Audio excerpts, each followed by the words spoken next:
Hello, my name is Sophia and my husband's name is Elijah. We planned our honeymoon to be a bikepacking trip through Scotland. We live in Sweden and wanted a place where we could easily make it by train, and of course we also value the right to roam and the freedom to wild camp. It took 2 days to get over here, and we had not counted on the airport-like security that they had before boarding the Channel train to London, so we did lose some of our camping gear there. Oh well.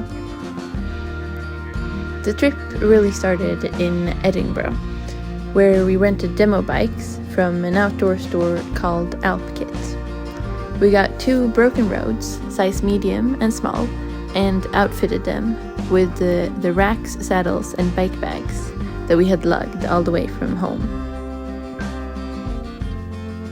From Edinburgh, we took the local train to Blair Atholl. It was really simple to reserve a bike spot via the train website, but it was a good thing we'd done it in advance because the bike spots filled up fast. Then came 4 days in the Cairngorms National Park. It was wonderful. You make it up to the mountains so fast, and the gravel roads are perfect double tracks. The heather was a beautiful purple, and the few people we met were also bikepackers.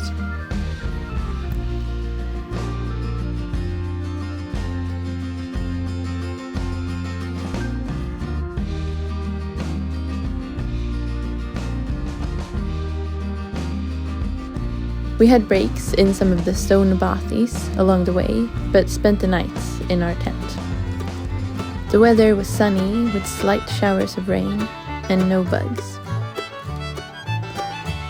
From the Cairngorms, we biked to Inverness, passing Culloden Moor and some standing stones in Cairns.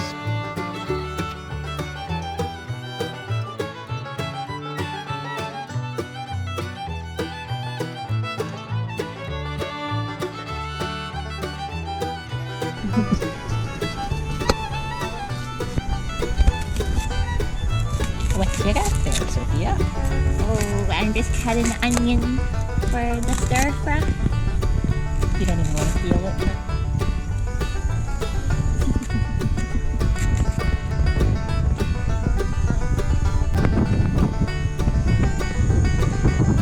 What time is it? Lunchtime! Lunchtime! Coffee time!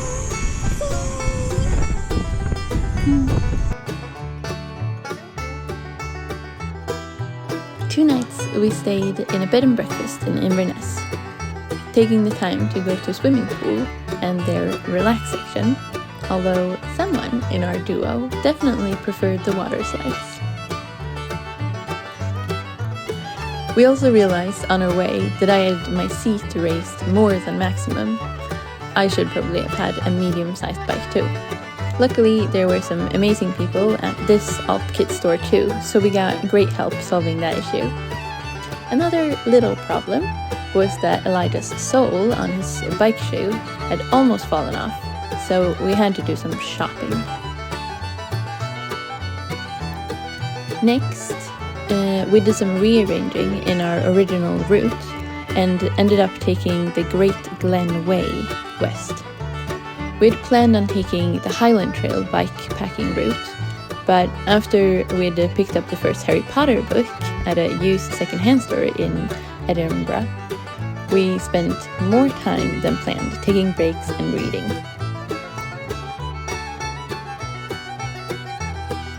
Next, we followed the Affric Kintail Way, which, when it came up into the mountains, was more rocky and single track. The first half of it went well anyways, but the midges were becoming bad, so we wished for some wind. Of course, that wish resulted in a storm breaking out.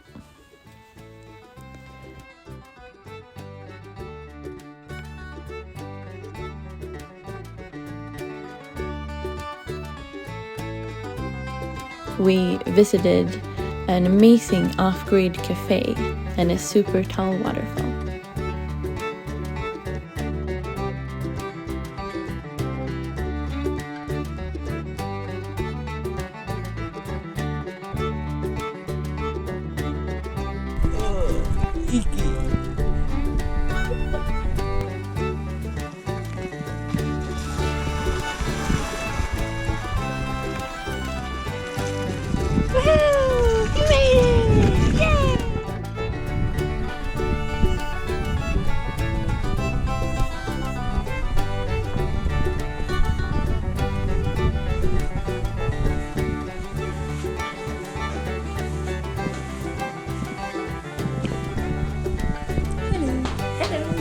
last little bit of the trail before arriving in Morvik was very steep, and since it had started raining most of the days, we had to hike the bikes.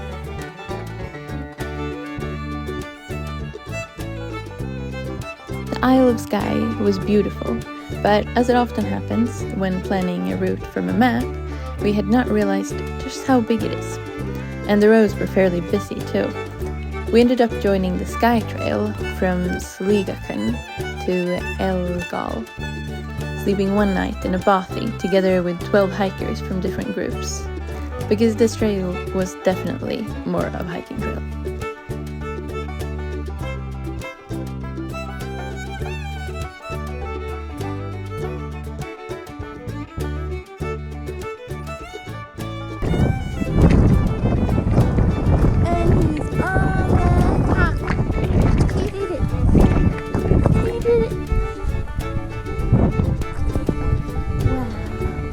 All that way we came. We're down there. Whee! And look at these mountains.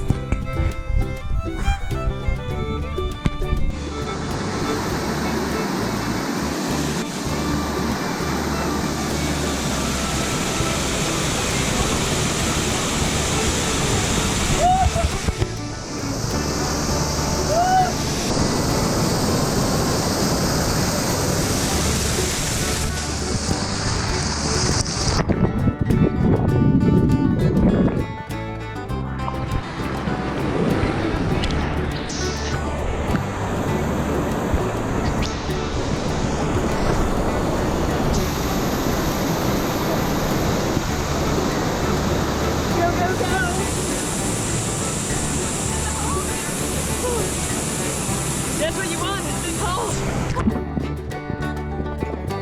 Yesterday, we went swimming in a nice little pool.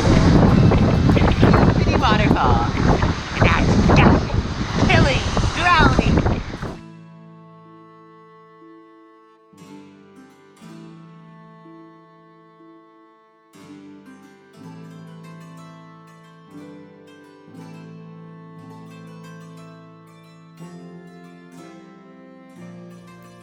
Making it back out on the roads was a little bit of a relief, even though the beauty made it worth the struggle.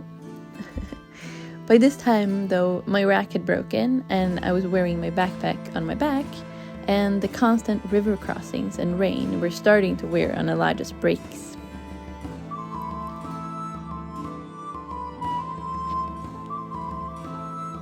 We biked through rain and a 20 meter per second headwind to Armadale.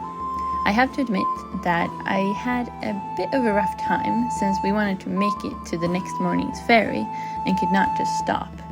Thankfully, a local hero saw the strained conditions we were under and gave us and our bikes a ride to a super nice campsite right by the ferry port. I was very thankful.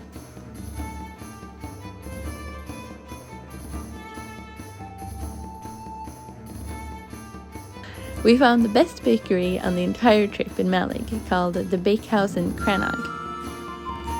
We could probably have stayed there the entire day, but it was so popular, so we gave space and started biking south to Arisaig for a day of kayaking on the west coast.